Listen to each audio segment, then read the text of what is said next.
So what I'm going to do is introduce Jo first, and she's from Danger Son Overhead. MPA and DSO work very closely together because we see her project as crucial for us because it gives referrals into MPA so we can help people.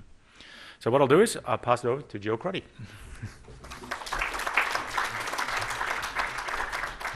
Thanks, Will. Good afternoon. How are we? Well, look, I'm going to do something a little bit different here today, and if anyone doesn't want me to do it, that's okay. But part of my education program that I do take to construction sites or any outdoor industries is if I ask a question and you answer, you get a prize. But it'll be thrown at you. So you're good with that? Okay. Well, my journey begins. Wilbur, which one do I hit first? Right. What is it? The right one? That one? No. Ah, yes. Okay. My journey actually begins here. This was my husband, Rowan Crotty. He was a plasterer carpenter by trade that for many years was exposed to our Queensland sun. Now, he did migrate from Victoria to Queensland in 1993, but the whole time that he was working on the construction sites and in that outdoor industry, he was never either educated on the prevention, awareness or early detection of skin cancer, and nor was he issued any workwear to protect him whilst he was working. Now, Rowan went for a routine skin check in 1998 where he had a mole removed from the back of his leg. Now, they said, no, it's okay. So he carried on with life, got lucky, met me. We got married and we started having our family. We got married in 2003. You ready for this? We got married 2003, had our first son in 2004, our second in 2005, and we were pregnant with our third in 2006 when Rowan was playing with our two eldest boys, which were only 2 and 1 at the time. And they bounced on his leg and we found a lump in his right groin area. We didn't muck around, we went and got that seen too. They didn't muck around and they put him straight into surgery to have that removed. And when they removed it, we learnt some new words, and that was in the surgery, in the recovery, g'day Rowan, the surgery went really well, but mate, we've just pulled out a malignant melanoma. Malignant melanoma, what did that mean? Didn't think that death was going to be the outcome. But they also said to us, well, mate, you know, we can't do anything more for you. We've got it all out. So, you know, here's hoping it don't come back and, you know, go and live life. So we did. And that's how we looked at it. We didn't think anything dangerous of it. So we did carry on with life, and we had our third son in 2006 after that surgery. And then we had our fourth son in 2008. Now, it was on New Year's Eve of it was around August of 2008, Rowan went for a walk. I have to just rewind there.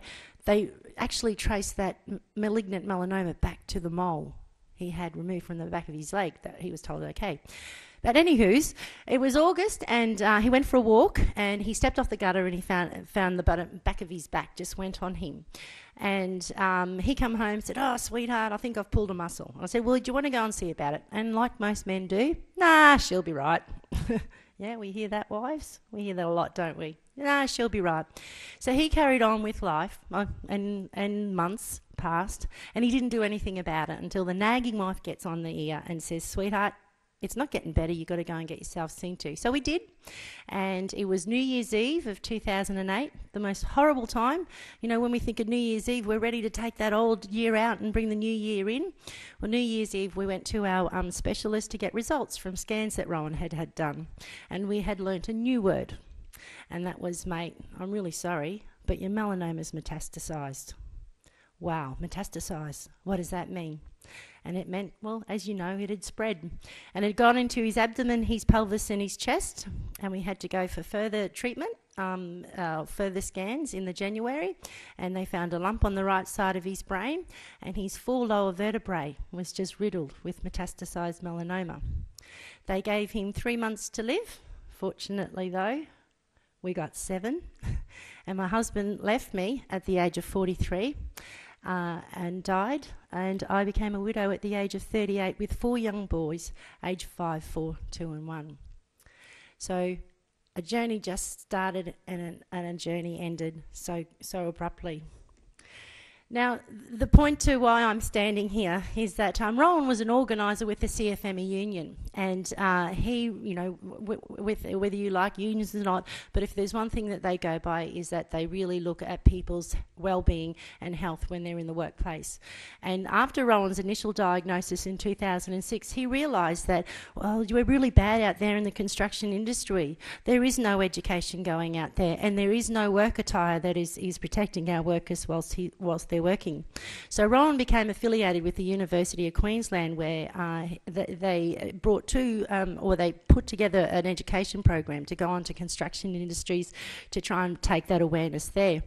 Unfortunately, Rowan's illness and his job role moved him from that, and he could not further pursue it. So, in Rowan's legacy, I started Danger Son Overhead. And the reason I did this is I had no idea that Rowan had done this. And it was the day after he died, I had that lady from the University of Queensland to say this is what he'd done. So that's why I'm here, in his legacy, to bring Danger Son Overhead. And this photo was actually taken and put in the Courier Mail when I came to MPA and affiliated myself with MPA to bring the awareness side of melanoma, to look at the prevention and the awareness and early detection of skin cancer. Yeah? Okay, so here we go. A bit of nostalgia. 1950s workwear. What do you see? Oh, there's a voice there to the side.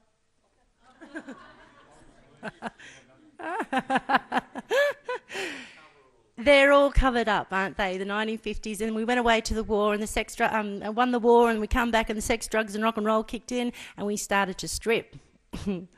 So then the 1970s comes. So still got the hats on, we've still got the long pants, but we've got the long short sleeve shirts. Guess what the 1980s then brought? Who recognises that? Yeah? And even to a point now, we still see that, and we see that on our beaches even. You know, we see people mowing their lawn like this. So the awareness just isn't out there yet. And then what happened in the industry is that guys were starting to get run over on the road. So we said, well, hey, we better put them in high vis because people are getting run over. But check what they still ignored. No hat and still in their short sleeves. So from this, and what needed to come out of it was a need for the education. And this had to go out to the industry and say, look, you know, this is what's happening because of these behaviours. And look, most of you, I think it's already been said to you, Australia has the highest rate of skin cancer in the world. Queensland has the highest numbers. 80% of skin cancers that are detected in Australia is skin cancer. 80%. It's shocking. And as you all know, melanoma is our third most common cancer from today. Our second most common cancer in men. I learnt that today. 2 in 3 Australians will be diagnosed with skin cancer before their 70th birthday. And, you know, as there's statistics from 2007, but I'm sure that they have changed. But this is real, and this is why it's real. Who's seen this? Yeah? For those of you who haven't, what this actually shows, this is from the UPANZA, it's called, Australian Radiation Protection and Nuclear Safety Agency. And what this actually shows is what levels of radiation are coming down on our country. And this explains why we have the highest statistics in the world. Now, what those colour codes actually mean is if you see any green come down into the country, if you want to run around naked, go for it. But anything that shows in the yellow, the orange, the red or the purple there, the Cancer Council Australia get a UV alert time from this. And that's when you must cover up. Okay? Now, apart from my little facilitators from yesterday, you can't answer this question. But they make an alert time from this. Now, what you've got here is 2 different seasons. On your right there is a summer season. Okay, and that is from Wednesday the 2nd of February in 2011, which is summer. And on the right-hand side is from Monday the 24th of October, which is spring. Now, I'm more looking at that right-hand side, and I'm going to pelt another stubby cooler out here, but I'll give you a few goes. What do you think your alert time would be? Where'd that come from? What'd you say?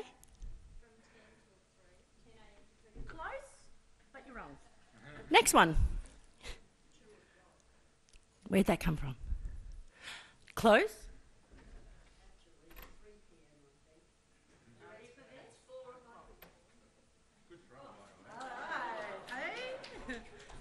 I've got one more left. Oh, I should have a bigger prize for you. You're the closest. The alert time for that time was actually between 7:50 a.m. and 4:10 p.m. That is pretty much your alert time in the summer months, and each state they give these different ultraviolet alerts, and it's right there for everyone to go and have a look at. So everyone has this perception between 10 and 2, yeah, that's the hottest, if you look at the colour code there, that's when it is the most extreme. But the Cancer Council highly recommend that anything that falls in yellow, orange, red or purple, you have to cover up, or you're putting yourself at risk. Yeah? So what I do with this then, I start to talk about the S factors, and a lot of us know it as a slip, slop, slap.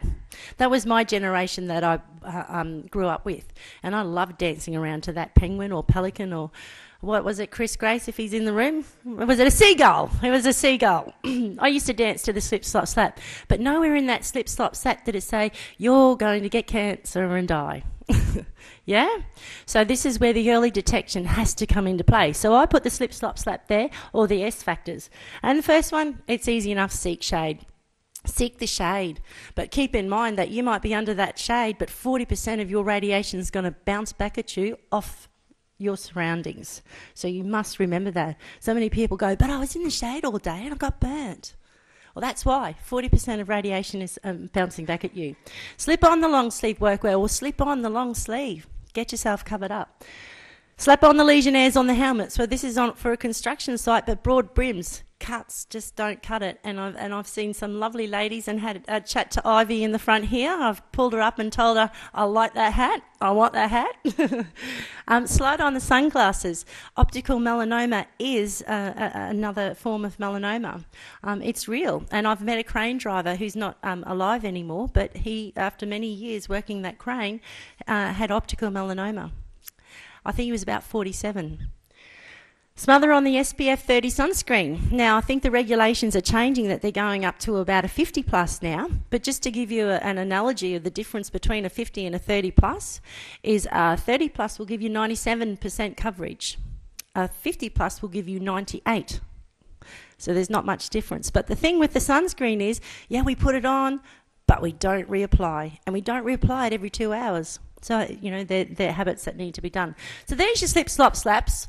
But what I bring into it now is skin checks and support, because I think that they're all relevant to the message of trying to protect ourselves. So I'm going to go into skin checks now and bring the association that MPA, DSO have formed quite a close association with the Skin Cancer College of Australia. Now what we're doing with these guys is I went on site and I'd have all these blokes come up to me and go, well, where do I go get my skin checked? So I go, okay, I'm going to come back to you on that. And I've been able to. The Skin Cancer College actually goes and trains all our physicians and GPs and alike, and train them up to date with what's to do with skin cancer. And then what they do is they put all of those GPs and physicians through a test, and they have to pass that test. They get one question wrong, then they fail. One question wrong and they fail. But if they get 100%, they get the privilege to be accredited with Skin Cancer College onto their website, so that if you want to find a doctor, you go into the website, click on Find a Doctor, put your area in, and they'll lead you to where you need to go. So that's Skin Cancer College. Now, the other thing that the Skin Cancer College are helping me with is that I have a mission. And I've started the awareness, and it's to look at the prevention, or the early diagnosis. And DSO is right now in heavy research and studies to get a skin clinic bus, so that when the awareness program happens, the men that haven't had their skin checked, they're going to come on and they're going to get checked out. And we've got Michelle here from the Wesley Health that's going to be the people that are going to do that for me. So that's the project that's coming in line. All right. Then, if you are diagnosed, or you just want to learn about melanoma, skin cancer, then you know you come to support. And this is where this association with DSO and MPA is so important, is that during my journey, I was alone. I didn't know about MPA. And I so wish I did, because I wouldn't have spent time away from my family and all that time on a computer trying to find something to save my husband. Yeah? And all I had to do was make contact with these guys here. I also felt alone because I thought, oh, I'm the only person in the world here that's dealing with this. But little did I know, there was a whole community of people out there that I could have been in touch with. So that's where the support comes in place. So, what has DSO done since its beginning? Well, it's been done about 100 presentations throughout Queensland, New South Wales and Victoria, and it's gone to 10,000 attendees have gone through the workshops. So that's been a great result. Of that 10,000 people, I do know that there's at least 70 lives that have been saved through the intervention of early detection. I know that there's more, but I haven't got anything in place to calculate that, but we're putting systems in place so we can monitor that. So, a few things I'm a bit proud of. My achievements to date, 2011 was nominated and made it as a finalist in the Safe Work Awards and awarded highly commended for Best Individual Contribution to Workplace Health and Safety. That opened up doors for me to the industry. The next one was the 2012 Labor Day Awards. I was nominated and made a finalist in the Best Workplace Campaign. And then also this year, 2012 Pride of Australia medal. Now that one is a Queensland medal, and then that goes to a state level, a national level. Unfortunately, I've been a bridesmaid every time here, ladies and gentlemen, but that's okay. The recognition's been great. But 2012 finalists in the community spirit. And only just recently, I was nominated and made it as a finalist in the National Safety Council Australia Awards for Best Workplace Health and Wellbeing Program. And this news hasn't come out yet, so you're the first, don't tell anyone yet. But I've also just made it as the Queensland Mail's Top 50 Best and Brightest. So there you go. Woo! Okay, thank you very much. Okay, so now I am coming to an end, and part of the reason that I am standing here, and this has got a huge reasoning, and I think you're all going to appreciate it, is this. These are my 4 children. William, I have to introduce, William, Eddie, Jack and Paddy. Now, this photo was actually taken 3 months prior to Rowan's passing, getting family photos, but they're left without a dad. And these statistics that we're looking at now are shocking. They're incredible. And melanoma is one of the most preventable cancers that we can try and reduce. And so this is the generation we're going to do it with. And then when they have their children, they're going to be in a much safer environment. So, your forecast today, on a note, and ending, is between 7:40am and 3pm today, and lucky you're all in here, that's when you're meant to cover up. All right, any questions? That's me. Thank you.